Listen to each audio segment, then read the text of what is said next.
សុខភាពអ្នកយ៉ាងម៉េចហើយនេះសិនធីចិនមើយ៉ាងសុខភាពខ្ញុំមិនសូវល្អទេ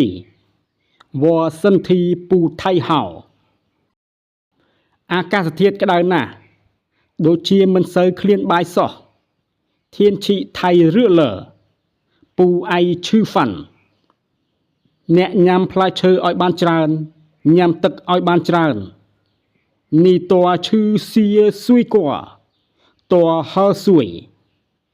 អរគុណណាស់លោកគ្រូពេទ្យសៀកនេះអ៊ីសឹង